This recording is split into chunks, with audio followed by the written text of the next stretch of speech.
കർത്താവിൻ്റെ അതിപരിശുദ്ധ നാമം ഇന്ന് പ്രഭാതത്തിലും മഹത്വപ്പെടുമാറാകട്ടെ. എല്ലാ സഹോദരങ്ങൾക്കും വേഗം വരുന്ന യേശുക്രിസ്തുവിൻ്റെ അനുഗ്രഹീത നാമത്തിൽ ക്രിസ്തീയ വന്ദനത്തെ അറിയിക്കുന്നു. യഹോവയായ ദൈവം സൂര്യനും പരിചയമാണ്.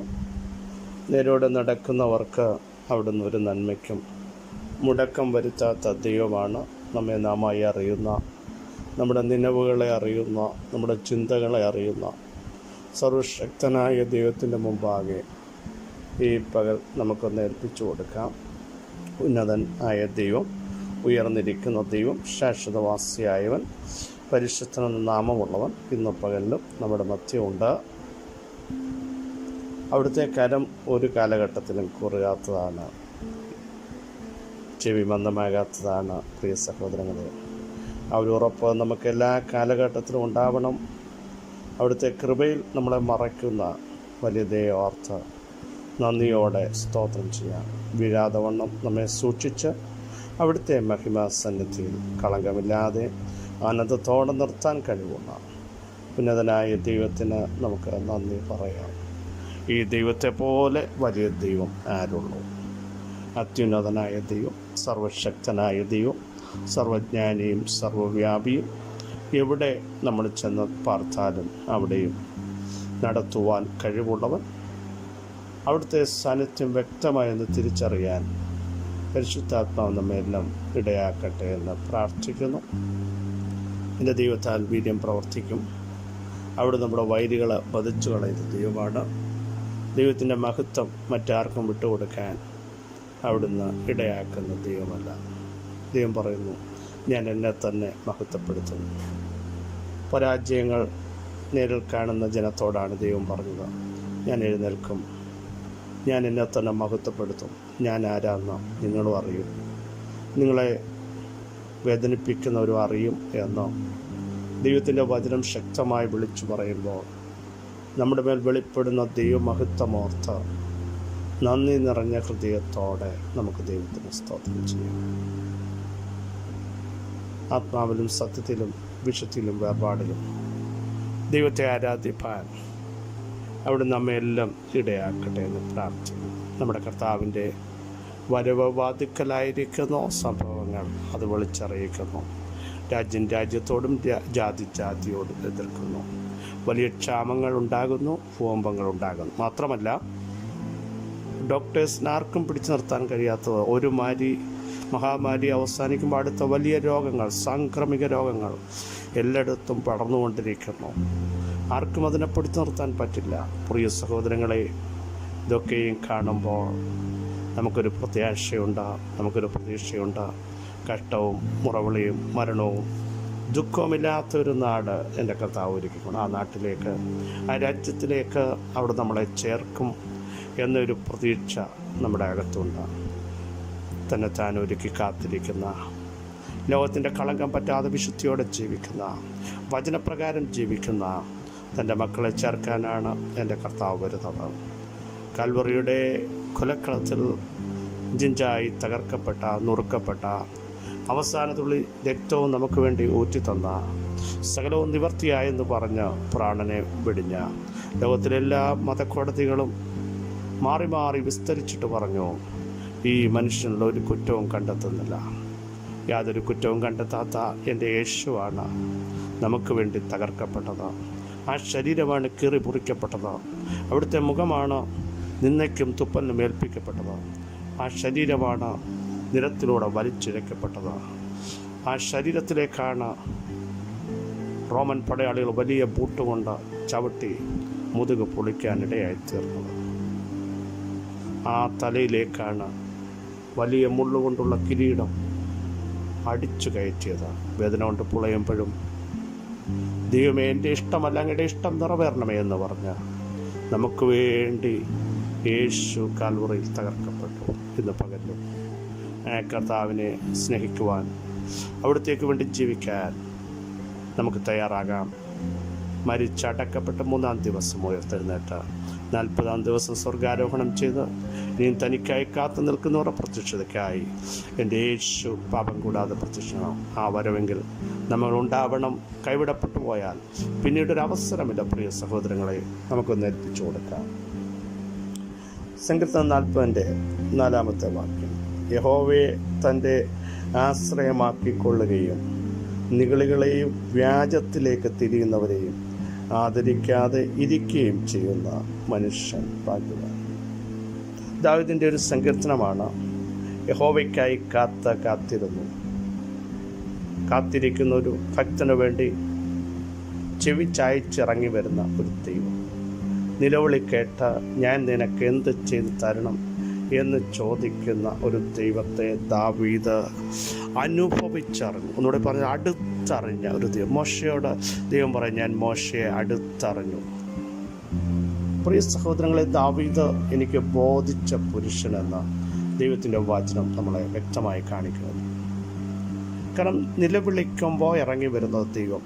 ബലമില്ലാതെ ആവോളം കരയേണ്ടി വരുമ്പോൾ ബലപ്പെടുത്തി നിനക്ക് നഷ്ടപ്പെട്ടത് നീ പോയി തിരിച്ചു പിടിച്ചു കൊണ്ടുവരാൻ പറഞ്ഞ തന്നെ അനോയിൻറ്റ് ചെയ്യുന്ന ദൈവശബ്ദം ഇന്ന് പകലിലും നമ്മുടെ മധ്യയെ വെളിപ്പെട്ട് വരട്ടെ. ഇനി ശ്രദ്ധിക്കോ.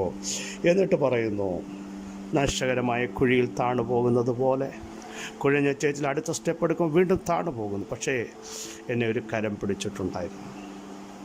അവിടെ നിന്ന് പൊക്കിയെടുക്കുന്ന തകർച്ചയിൽ നിന്നും ശൂന്യതയിൽ നിന്നും ശത്രുവിൻ്റെ കയ്യിൽ നിന്നും ബലമുള്ളവൻ്റെ കയ്യിൽ നിന്നും എന്നെ വിടുവിച്ചെടുക്കുന്ന സർവശക്തൻ്റെ ഒരു കരം എനിക്കറിയാം എന്ന് ദാവീദ് പറയുക. എന്നിട്ടാണ് പറയുന്നത്, എന്തുകൊണ്ടാണെന്നറിയാമോ? നമ്മുടെ കുറിവാക്യത്തിലേക്ക് വരുന്നു, യഹോവയെ തൻ്റെ ആശ്രയമാക്കണം. പ്രിയ സഹോദരങ്ങളെ, ദാവീദിന് സൈന്യം ഉണ്ടായിരുന്നു, അധികാരങ്ങളുണ്ടായിരുന്നു, ശക്തരായ ആൾക്കാർ കൂടെ. പക്ഷെ അതിലൊന്നുമല്ല ദാവീദ് ആശ്രയം വെച്ചത്. യഹോവയെ ആശ്രയമാക്കിയ മനുഷ്യനാണ്. യഹോവയിൽ ട്രസ്റ്റ് ചെയ്ത ഒരു വ്യക്തിത്വമാണ്. ഏത് സമയത്തും മുട്ടുമടക്കി, ദൈവമേ ഞാൻ എന്ത് ചെയ്യണം? ഞാൻ പിന്തുടരണമോ? ഞാൻ പോകണമോ? അങ്ങയുടെ വചനം എന്നോട് അറിയിക്കണമേ, അങ്ങയുടെ ആജ്ഞ എന്നെ കേൾപ്പിക്കണമേ എന്ന് മുട്ടുമടക്കുമ്പോഴൊക്കെ ദൈവം നഷ്ടപ്പെട്ടത് എനിക്ക് തിരികെ കൊടുത്തു. നഷ്ടപ്പെട്ട സിംഹാസനം അലഞ്ഞു നടക്കേണ്ടി വന്ന ഒത്തിരി സമയങ്ങൾ കാടുകളിലും ഗുഹകളിലുമൊക്കെ താൻ അഭയം പ്രാപിച്ച ഫേസ് ടു ഫേസ് ശൗൽ തന്നെ കൊല്ലാൻ വന്നപ്പോഴും അതിനൊന്നും വിട്ടുകൊടുക്കാത്തതിൻ്റെ കാരണം യഹോവയിൽ ആശ്രയിക്കുന്ന ഒരു മനുഷ്യനായിരുന്നു ദാവീദ്. അതുകൊണ്ടല്ലേ ഇസ്രായേൽ സൈന്യം പിന്മാറിക്കൊണ്ടിരുന്നപ്പോഴും ആ വെല്ലുവിളി ഏറ്റെടുത്തുകൊണ്ട് ഗോലിയാത്തിൻ്റെ നേരെ ചെല്ലാൻ നീ നിന്ദിച്ചിട്ടുള്ള ഗോലിയാത്തിനെ പറയാം, യഹോവയുടെ നാമത്തിലാണ് ഞാൻ വരുന്നത്. കാരണം ഞാൻ യഹോവയിൽ ആശ്രയം വെച്ചിരിക്കുന്ന ഒരു പൈതലാണ്, യഹോവയിൽ ആശ്രയം വെച്ചിരിക്കുന്ന ഒരു വ്യക്തിത്വമാണ്. അതുകൊണ്ട് ആശ്രയം വെച്ചിരിക്കുന്നവരെ, യഹോവയിൽ ആശ്രയിക്കുന്നവനെ ദയ ചുറ്റിക്കൊള്ളും കേട്ടോ. യഹോവയിൽ ആശ്രയിക്കുന്നവരോട് ഞാൻ വിളിച്ചു പറയട്ടെ, ദൈവം നിങ്ങളെ പ്രൊട്ടക്റ്റ് ചെയ്യും. എല്ലാ സൈഡിലും ചുറ്റിക്കൊള്ളും. 4 സൈഡുകളിലും ദൈവത്തിൻ്റെ സംരക്ഷണം വെളിപ്പെടുക. ഇന്ന് പകൽ നമുക്ക് ആശ്രയിക്കാൻ ഒരിടമുണ്ട്. അത് ദൈവത്തിൻ്റെ സന്നിധി മാത്രമാണ്. ആശ്വസിപ്പിക്കാനും അമ്മയെ ആശ്വസിപ്പിക്കുന്ന പോലെ ആശ്വസിപ്പിക്കാനും കഴിവുള്ളത് നമ്മുടെ ദൈവമാണ്. യഹോവയിൽ ആശ്രയിക്കുന്നവൻ കുലുങ്ങാതെ നിൽക്കുന്ന സിയോൻ പർവ്വതം പോലെയാകും. ഇന്നു പകലിലും ആശ്രയിക്കുന്നവർ കുലുങ്ങാതെ നിൽക്കുന്ന, തകരാതെ നിൽക്കുന്ന, ശക്തിയോടെ നിൽക്കുന്ന സിയോൻ പർവ്വതത്തെ പോലെ ദൈവം തൻ്റെ ജനത്തെ നടത്താൻ ആഗ്രഹിക്കുന്നു. ആരും നിരാശപ്പെടരുത്. തളർന്നു പോകാൻ എൻ്റെ ദൈവം അനുവദിക്കില്ല. ഇന്ന് പകലിലും യഹോവയിൽ ആശ്രയിക്കുന്നവൻ ശക്തിയോടെ നിൽക്കും. ദൈവം അവരെ ചുറ്റും. യഹോവയിൽ ആശ്രയിക്കുന്നവൻ, യഹോവ തന്നെ ആശ്രയമായിരിക്കുന്നവൻ തക്ക കാലത്ത് ഫലം കായ്ക്കും. ഇലവടാത്ത വൃക്ഷം പോലെ ഇരിക്കും. ഉഷ്ണം തട്ടുമ്പോൾ, വരൾച്ചയുള്ള കാലം വരുമ്പോൾ ഭയപ്പെടാതെ നിൽക്കണമെങ്കിൽ യഹോവയിൽ ആശ്രയിക്കണം. മറ്റെങ്ങും ആശ്രയിക്കരുത്. മനുഷ്യനിൽ ആശ്രയിക്കരുത്. പ്രഭുക്കന്മാരിൽ ആശ്രയിക്കരുത്. സഹായിപ്പാൻ കഴിയാത്ത പ്രഭുക്കന്മാരിലും ആശ്രയിക്കരുത്. ഇന്ന് പകൽ യഹോവയിൽ ആശ്രയിക്കാൻ നമുക്കൊന്ന് തയ്യാറാകാം. അവിടുത്തെ പാദപീഠത്തിങ്കൽ നമുക്കൊന്ന് അടുത്തിയെല്ലാം. നമ്മുടെ ദൈവം വലിയ ദൈവമാണ്. നമ്മുടെ ദൈവം ഉന്നതനായ ദൈവമാണ്.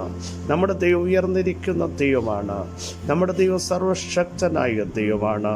അവിടുത്തെ പ്രവർത്തികളെ തടയാൻ ലോകത്തിൽ ഒരു ശക്തിക്കും സാധ്യമല്ല. എല്ലാവരും ഒന്ന് സ്തോത്രം ചെയ്തിട്ട് പറ, ഞങ്ങൾ മനുഷ്യനിൽ ആശ്രയിക്കില്ല.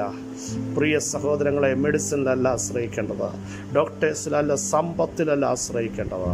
ഇന്ന് പകൽ ആശ്രയിക്കാൻ കൊള്ളാവുന്ന ഒരുവനുണ്ട്. മരണത്തെ ജയിച്ചവൻ, പാതാളത്തെ ജയിച്ചവൻ, അന്ധകാര മണ്ഡലങ്ങളെ കാൽക്കീഴാക്കിയവൻ, എനിക്ക് കഴിയുമെന്ന് പറയുന്നവൻ, ഞാനാകുന്നു എന്ന് പറഞ്ഞവൻ, ഇന്ന് പകൽ ആശ്രയിക്കുന്നവരെ ഉപേക്ഷിക്കാത്ത ഒരുവനുണ്ട് കേട്ടോ. ആർക്കും ഇറങ്ങി വരാൻ പറ്റാത്തിടത്ത് ഇറങ്ങി വന്ന് വീര്യം പ്രവർത്തിക്കുന്ന ദൈവത്തിൻ്റെ ശ്രേഷ്ഠഭുജം നസ്രനായ യേശുവിൻ്റെ നാമത്തിൽ തൻ്റെ ജനം ഈ പകൽ സ്വായത്തമാകട്ടെ. യേശുവിൻ്റെ നാമത്തിൽ അങ്ങനെ യഹോവയിൽ ആശ്രയിക്കുന്നവൻ, പ്രൈസ് ദി ലോർഡ്, അവൻ ഭാഗ്യവാനാണ്. അങ്ങനെയുള്ളവരോട് പരിശുദ്ധാത്മാവ് പറയുന്നു, അവിടുന്ന് ചെയ്ത അത്ഭുത പ്രവർത്തികൾ, നമുക്ക് വേണ്ടിയുള്ള വിചാരങ്ങൾ വളരെയാണ്. ആർക്കു വേണ്ടിയാണെന്നറിയാമോ? യഹോവയിൽ ആശ്രയിക്കുന്നവരോട് ദൈവം ചെയ്യുന്ന അത്ഭുത പ്രവർത്തികൾ നോർമലല്ല, അത് വളരെയാണ്, അത്യത്ഭുതമാണ്. ഇന്ന് പകൽ അത് സംഭവിക്കാൻ പോകുക. നാളുകളായി അടഞ്ഞ ചില വിഷയങ്ങൾ യേശുവിൻ്റെ നാമത്തെ തുറക്കുകയാണ്. സൗഖ്യമില്ലാത്ത പിള്ളർ ഇന്ന് പകൽ നിങ്ങളുടെ വേദനയുള്ള ഭാഗത്ത്, നിങ്ങളെ അലട്ടുന്ന ഭാഗത്ത് കരം വെക്കൂ. കർത്താവ് നിങ്ങളെ സൗഖ്യമാക്കുകയാണ്. തളർന്നുപോയ നിങ്ങളുടെ വിഷയത്തെ ദൈവം ശക്തീകരിക്കുകയാണ്. മൂവ് ചെയ്യാൻ പറ്റാതെ കുടുങ്ങിക്കിടക്കുന്ന ചിലരോട് അവിടുത്തെ ആത്മാവ് പറയുന്നു, യഹോവയിൽ ആശ്രയിക്കാൻ തയ്യാറാകൂ. ദൈവത്തിൻ്റെ ആത്മാവ് നിങ്ങളെ ശക്തിയോടെ നടത്താൻ പോകുകയാണ്. അന്ധകാര മണ്ഡലങ്ങൾ തകരാൻ പോകുകയാണ്. ദുഷ്ടൻ്റെ ആധിപത്യങ്ങൾ നശിക്കാൻ പോകുകയാണ്. യഹോവയുടെ ആലോചനയോ ശാശ്വതമായി ഇന്ന് പകൽ നിങ്ങൾക്ക് വേണ്ടി വെളിപ്പെടും. യേശുവിൻ്റെ നാമത്തിൽ പിതാവേ, അവിടുത്തെ മക്കളെ ഞാൻ ബ്ലസ് ചെയ്ത് പ്രാർത്ഥിക്കുന്നു. വലിയ ദൈവപ്രവൃത്തി in the name of Jesus അവിടുത്തെ ജനം കാണട്ടെ. അവർ ശക്തരാകട്ടെ. ആത്മാവിൽ ശക്തിയോടെ ബലത്തോടെ നിൽപ്പാൻ അവിടുന്ന് ഇടയാക്കുന്നതിനായി സ്തോത്രം. ഇന്ന് പകൽ നൽകിയ വിടുതലുകൾക്കായി സ്തോത്രം, സൗഖ്യത്തിനായി സ്തോത്രം, സമാധാനത്തിനായി സ്തോത്രം, ദൈവപ്രവർത്തിക്കായി സ്തോത്രം. നസ്രനായ യേശുവിൻ്റെ നാമം ചൊല്ലി അവിടുത്തെ ജനത്തെ ഞങ്ങൾ ബ്ലസ് ചെയ്ത് പ്രാർത്ഥിക്കുന്നു. വലിയ ബ്രേക്ക് ത്രൂ സംഭവിക്കുന്നതിനായി സ്തോത്രം ചെയ്യുന്നു. അങ്ങയുടെ മഹത്വം ജനത്തിൻ്റെ മേൽ ഇറങ്ങട്ടെ. ധൈര്യമില്ലാത്തവർ ധൈര്യം പ്രാപിക്കട്ടെ. ഉൾക്കരുത്തില്ലാത്തവർ ശക്തി പ്രാപിക്കട്ടെ. ധൈര്യത്തോടെ മുമ്പോട്ട് പോകാൻ, ചില മതിൽ ചാടിക്കടക്കാൻ, ആത്മാവിൽ ശക്തരാകാൻ, പ്രാർത്ഥനയിൽ സ്ട്രോങ് ആകാൻ അവിടുത്തെ ജനത്തെ ഇടയാക്കും. സകല മഹത്വം അങ്ങേക്ക് യേശുവിൻ നാമത്തിൽ തന്നെ. ആമേൻ. പ്രിയ സഹോദരങ്ങളെ, യഹോവയിൽ ആശ്രയിക്കൂ. ദൈവത്തിൻ്റെ മുമ്പാകെ കുമ്പിടൂ. ദൈവം ഇന്ന് പകൽ നമുക്ക് വേണ്ടി അത്ഭുതം ചെയ്യും. അവിടുത്തെ കരം ചലിപ്പിക്കും. വിശ്വസിക്കുന്ന സ്തോത്രം ചെയ്യൂ. ഈ വചനങ്ങളാൽ അവിടുന്ന് സഹായിക്കട്ടെ. ക്രിസ്തുവിൽ നിങ്ങളുടെ സഹോദരൻ പ്രസ്ബിജുമാർ.